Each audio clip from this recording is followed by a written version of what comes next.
नमस्ते फ्रेंड्स। तो आज हम देखने वाले हैं आरईआईटी जो इंडिया में 3 लिस्टेड हैं, उसका टेक्निकल और फंडामेंटल एनालिसिस। तो एम्बेसी आरईआईटी, ब्रुकफील्ड और माइंडस्पेस आरईआईटी, इनका टेक्निकल और फंडामेंटल एनालिसिस देखने वाले हैं हम। अगर आरईआईटी के बारे में आपको जानकारी नहीं है तो मैंने पहले से ही एक वीडियो बनाया है, उसका लिंक आप यहाँ पे आपके स्क्रीन पे दिख रहा है। तो वो पहले देखिए, उसके बाद ये टेक्निकल और फंडामेंटल एनालिसिस देखिए। तो कौन सा आरईआईटी अच्छा है, कौन से आरईआईटी में हम इन्वेस्ट करेंगे, तो वो देखने के लिए अपन ये पूरा वीडियो बना रहे हैं। तो चलिए शुरू करते हैं। नमस्ते, मैं हूं सीए शहनशाह मुजावर और आज आप देखने वाले हैं आरईआईटी का टेक्निकल और फंडामेंटल एनालिसिस। तो मैं स्क्रीन शेयर कर रहा हूं।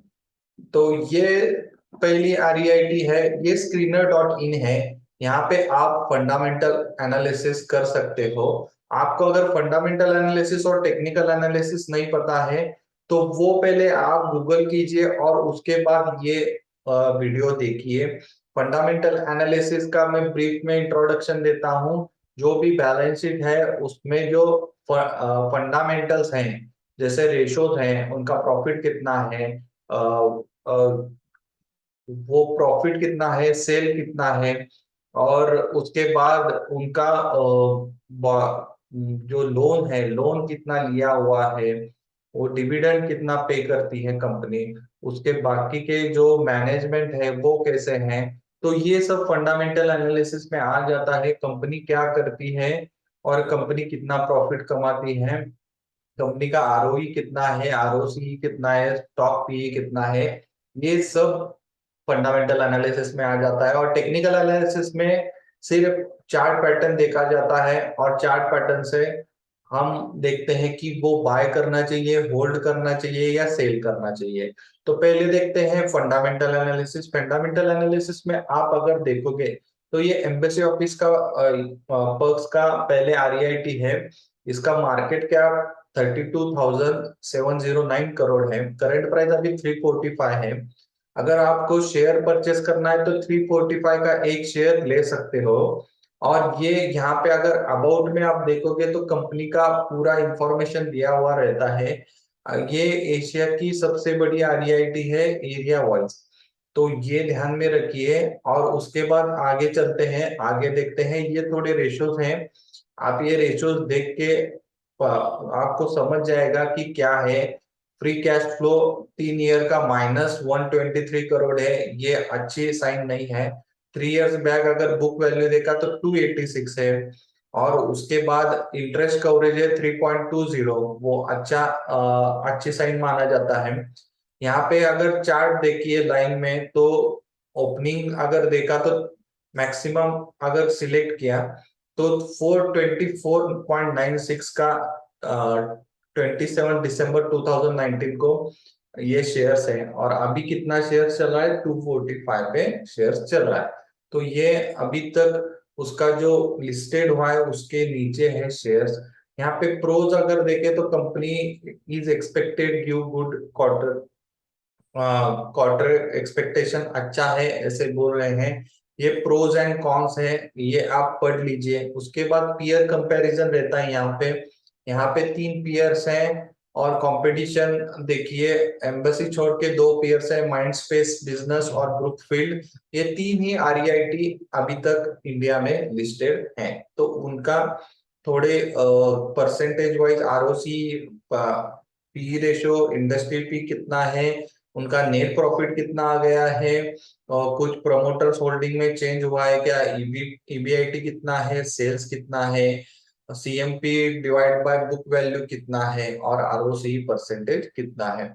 तो ये हो गया थोड़ा पीयर कंपैरिजन। उसके बाद क्वार्टरली रिजल्ट देखिए तो 183 करोड़ जून 2019 में था। अगर मार्च में देखा तो 231 करोड़ था, जून में देखा तो 237 करोड़ था।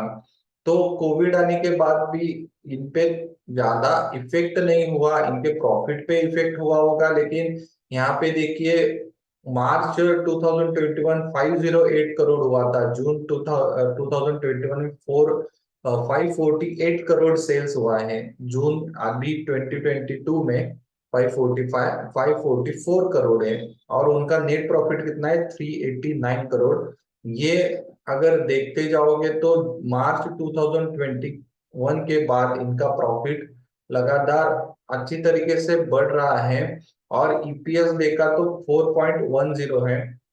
तो ये कंपनी अच्छे से ग्रो कर रही है, ये दिख रहा है। अगर ईयर ऑन ईयर अगर अपन देखेंगे तो यहाँ पे देखिए मार्च 22 मार्च 21 पहले देखते हैं तो 1221 करोड़ में है। और उनका नेट प्रॉफिट कितना है? 447 करोड़ है। ईपीएस कितना है? 4.72। 22 का देखा तो ये डबल हो गया है। तो मार्च 2020 का देखा तो 852 करोड़ था। तो यहाँ पे प्रॉफिट भी अच्छा हुआ है। मार्च 2020 में 481 करोड़ था। अभी मार्च 21 में 447 और मार्च 22 में 1340 है। तो ये मार्च 23 का इन्होंने अप्रोक्सीमेट बताया है कि 1364 करोड़ 1036 364 करोड़ वाला है। ये बैलेंस शीट है। बैलेंस शीट के यहाँ पे देख सकते हो शेयर कैपिटल इतना है। रिजर्व माइनस में है। बोरोइंग 8000 करोड़ है। तो बोरोइंग का इंटरेस्ट भी जाना चाहिए। अगर यहाँ पे देखोगे तो इंटरेस्ट भी जा रहा है, इंटरेस्ट पेड कर रही है कंपनी। और उसके बाद इन्वेस्टमेंट उनकी 24,000 करोड़ है। अदर असेट्स है 9,000 करोड़ के। कैश फ्लो माइनस में कैश फ्लो दिखा रहा है, नेट कैश फ्लो, जो कि अच्छी साइन नहीं है। यहाँ पे बोरोइंग भी और रिजर्व भी माइनस है। तो ये थोड़ी से यहाँ पे अच्छी साइन नहीं दिख रही है कंपनी के इसके वजह से। और सेल्स अगर और प्रॉफिट देखा तो वो अच्छा है। तो दूसरी कंपनी देखते हैं माइंडस्पेस। माइंडस्पेस कंपनी का मार्केट कैप 21,000 करोड़ है। उनका अगर देखा तो ये 2014 में रेगुलेशन में आई थी माइंडस्पेस। एंड वो रियल एस्टेट में इंटरेस्ट इन रेंट एल्डिंग में पैसे मिलाती है। तो उसका और बहुत ज्यादा डिटेल देख सकते हो। यहाँ पे लिस्टेड कितना 300 रुपीज में हुआ था। अभी 360 रुपीज पे ये कंपनी है। डिविडेंड अच्छे से देती है। पेयर कंपैरिजन देखा है हमने। मार्च 20 जून 20 को कुछ भी उनका सेल नहीं था कोविड की वजह से। मार्च 21 में अच्छा सेल हुआ है 442। दिसंबर 21 में 441 और अभी 485। तो इनका अच्छे से सेल्स बढ़ रहा है। नेट प्रॉफिट देखा तो net profit up and down है। और ईपीएस देखा तो 0.70, 2.03, 2.30, 2.13 और 1.99 जून के एंडिंग में है। सेल्स अगर ईयरली देखा तो सेल्स 1432 2019 में था। मार्च 20 में कुछ भी सेल्स नहीं हुआ था कंपनी का। मार्च 21 में 1138 हुआ। मार्च 22 में 1750 हुआ। और अभी मार्च 23 में एक्सपेक्ट है 1825 करोड़। तो प्रॉफिट भी मार्च 21 में 335 था। 447 22 में हुआ। और 538 2023 ईयर में 538 हो जाएगा। बैलेंस शीट देखा जाए तो इनका भी रिजर्व माइनस में है। बोरोइंग्स बहुत ज्यादा है। तो ये नेगेटिव साइन है रियल एस्टेट के लिए कि रिजर्व माइनस में है और बोरोइंग्स भी ज्यादा है। तो जो तीसरा शेयर्स है वो ब्रुकफील्ड है। 10,000 करोड़ के मार्केट कैप है ये। बाकी दोनों से कम कैपिटलाइजेशन उसका कम है। करंट प्राइस 321 है। और यहाँ पे शेयर्स देखा तो शेयर्स 241.85 पे लिस्टेड हुआ था। अभी शेयर्स कितना है? 321 पे। तो अच्छा ग्रोथ दिया है। यहाँ पे प्रोज कुछ नहीं दिखा रहे, कॉन्स दिखा रहे हैं। पेयर कंपैरिजन आपने देखा। उसके बाद क्वार्टरली रिजल्ट्स देखने के बाद सितंबर दिसंबर 2020 सितंबर 2020 कुछ नहीं हुआ। मार्च 21 में 131 करोड़ का सेल्स हुआ और प्रॉफिट कितना हुआ 27 करोड़ का। और उसके बाद 74 करोड़, 68 करोड़, 60 करोड़, 44 करोड़ और 47 करोड़। अभी जून एंडिंग का 47 प्रॉफिट हो रहा है, 47 करोड़।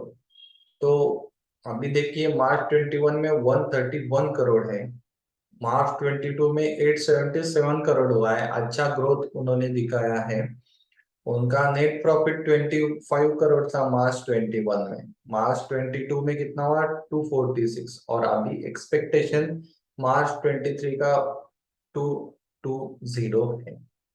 तो बैलेंस शीट देखिए, बैलेंस शीट में इनका भी रिजर्व माइनस में जा रहा है, बोरोइंग भी बहुत ज्यादा है। तो ये निगेटिव साइन दिखा रहा है तीनों के इसमें।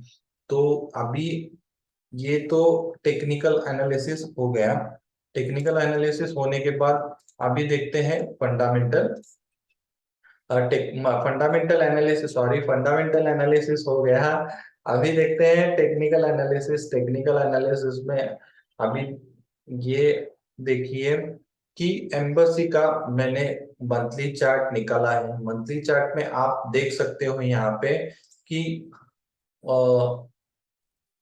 405 से 321 ये रेंज में ही मार्च 20 से अभी तक ये घूम रहा है। तो आप यहाँ पे 321 में बाय कर सकते हो और 407 पे सेल कर सकते हो। तो ये तो शॉर्ट टर्म के लिए है। लॉन्ग टर्म के लिए कुछ है क्या? तो लॉन्ग टर्म के लिए कब लेना पड़ेगा? तो फंडामेंटल एनालिसिस तो उसके रिजर्व तो अभी माइनस दिख रहे हैं, लेकिन एम्बेसी मुझे इन दोनों से मतलब ब्रुकफील्ड और माइंड स्पेस से एम्बेसी थोड़ी अच्छी लगती है। ये मेरा ओपिनियन है। आपको कौन सी अच्छी लगती है? आप एनालिसिस कीजिए और मुझे बताइए, कमेंट कीजिए। तो ये मुझे लगता है कि 321 पे बाय कर सकते हो और ये होल्ड कर सकते हो। होल्डिंग पीरियड कितना रहना चाहिए ये मैंने पिछले वीडियो में बताया था, अगर आपको पता है तो वो मुझे कमेंट कीजिए। अभी देखते हैं माइंड स्पेस का। माइंड स्पेस डालने के बाद ये आ गया माइंड स्पेस।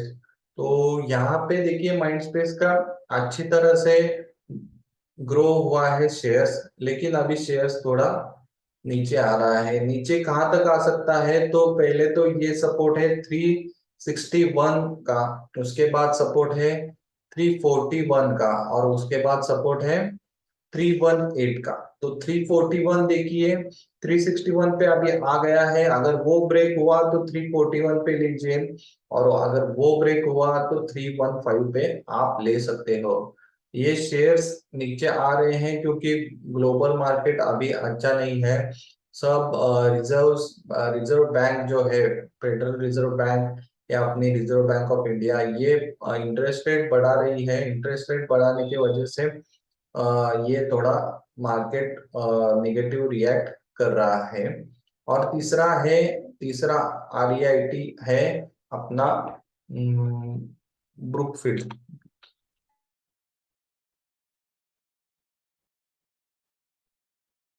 Brookfield REIT. तो ब्रुकफील्ड आरईआईटी का शेयर्स देखो तो पहले वो जो लिस्टेड हुआ उसके बाद वो नीचे चला गया, और फिर से अच्छी तरह से वो रिकवर हो गया। और रिकवर होने के बाद अभी जो मंथली चार्ट क्या दिखा रहा है कि वो कंसोलिडेटेड हो रहा है। तो ये वीकली चार्ट में भी दिख जाता है कि कंसोलिडेशन हो रहा है। अगर कंसोलिडेशन यहाँ पे अगर ब्रेक हो गया 320 पे, तो वो आ सकते हैं 304 पे, और 304 के बाद नीचे, बहुत नीचे तक आना पड़ेगा उसे, फिर 282 पे आ जाएगा वो। तो ये ध्यान में रखिए, यहाँ पे कंसोलिडेशन हो रहा है। अगर कंसोलिडेशन नहीं टूट रहा तो वहां पे अच्छी बाइंग हो रही है। बड़े बायर यहाँ पे कंसोलिडेशन जब शेयर होते रहता है तो वो छोटी छोटी मात्रा में शेयर्स परचेस करते रहते हैं, और जब ब्रेकआउट हो जाता है तो उनको अच्छे से प्रॉफिट मिल जाता है। तो ये ध्यान में रखिए कि अगर अच्छे बायर्स वहां पे आ रहे हैं तो आपको भी वहां पे बाय करना पड़ेगा। जो भी इंस्टीट्यूशनल बायर्स हैं वो ऐसे ही बाय करते हैं। वो हेवी क्वांटिटी में बाय नहीं करते, वो थोड़ी थोड़ी क्वांटिटी में बाय करते रहते हैं। और ये फंडामेंटल और टेक्निकल एनालिसिस रहा। फंडामेंटल एनालिसिस में सब अगर शॉर्ट्स में बताया जाए तो उन तीनों आरईआईटी का जो लोन बोरोइंग है वो काफी हाई है, और रियल एस्टेट में बोरोइंग ज्यादा रहता ही है। लेकिन निगेटिव पॉइंट क्या है कि रिजर्व्स उनके माइनस में है। तो वो रिजर्व्स माइनस में क्यों है वो एक देखना पड़ेगा अपने को। और दूसरा ये है कि टेक्निकल एनालिसिस में देखा तो ब्रुकफील्ड अच्छा दिख रहा है। एम्बेसी आप परचेस कर सकते हो। जो मैंने तीन ये बताए, तीन आपको पॉइंट्स बताए कि वहां यहाँ पे बाय कर सकते हो, उसके बाद 342 पे बाय कर सकते हो, 316 पे बाय कर सकते हो, और उसके नीचे बाय कर सकते हो। ऐसे मैंने आपको बताया था। और उसके बाद आप वो ब्रुकफील्ड हो गया, एम्बेसी हो गया, और माइंड स्पेस में अभी भी मुझे लगता नहीं है कहाँ पे।